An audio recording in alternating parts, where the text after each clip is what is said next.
I've got another great imposter syndrome question for you. This is something that I do at the beginning of a keynote, for example, a couple of weeks ahead.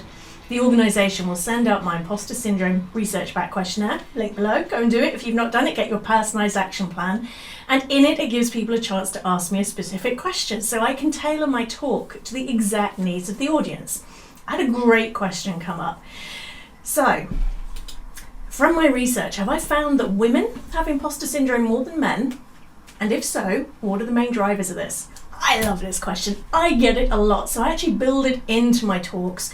And when people do my imposter syndrome mentor or first aider training, it's actually one of the early things that we cover.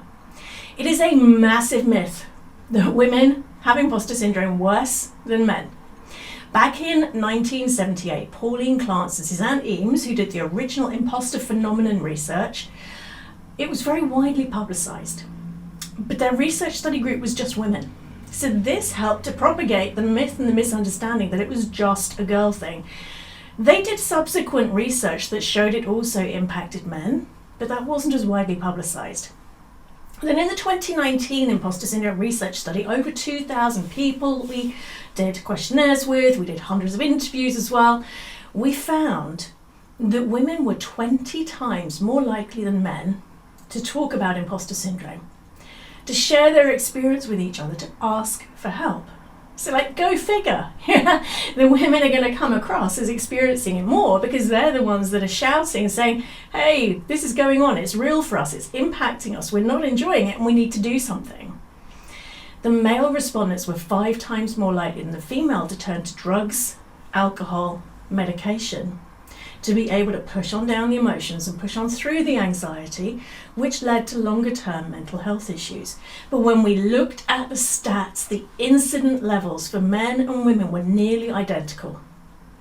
We found in the past year, 52% of female respondents had struggled daily or regularly, 49% of male respondents had. So statistically, pretty much the same. The difference is the way they handle it. What we found with the male respondents is they tended to toughen up, to push on through the fear, despite the huge physical and emotional and mental costs that came at. With the female respondents, they tended to hold back. They tended to wait till they ticked every single box. They tended not to speak up with their ideas. They tended to not take credit for what they'd achieved, instead saying it was a group effort.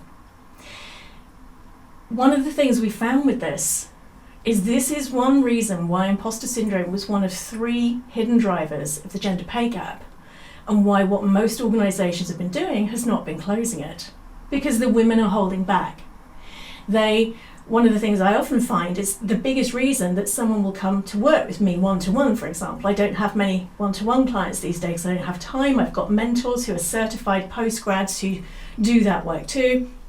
But somebody coming to work with me, the most common trigger is for a woman to be promoted into a role that's re-triggered imposter syndrome for them. And for them to suddenly realise they're making a choice between leaving a company they love or staying in that role and feeling like they're failing. And this is usually the kind of thing that will kick them into doing something about it. It's like, right, I'm not doing this anymore. My favourite Italian word, I'm part Italian, is basta. So it's like pasta with a B. It means enough. When you have your basta moment, enough, I'm not doing imposter syndrome anymore, I am turning this ship around. What can I do? What support can I get? What can I do to go beyond coping with this or dealing with it or putting up with it or handling it? When you've had your basta moment, you've said yes to a new future. You've opened the door to hope, and you will turn imposter syndrome around. And it is completely possible to set yourself free from this. It's what I've worked with thousands and thousands of people to do over the last 20 years. You've got Ditching Imposter Syndrome, guide you through step by step how to do it. You can work with me and my mentors on the Imposter Syndrome Bootcamp program.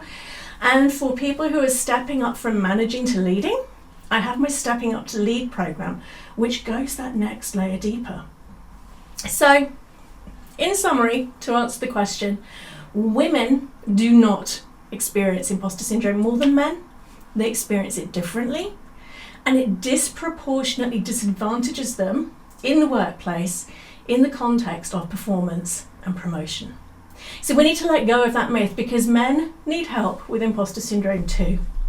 And the stuff I teach resonates with men. I used to be an engineer, so it's fluff free. Yeah, I love unicorns, but you don't have to go and hug any. Yeah, men and women experience it at similar levels. They behave and react in different ways, but the solutions they need are incredibly similar.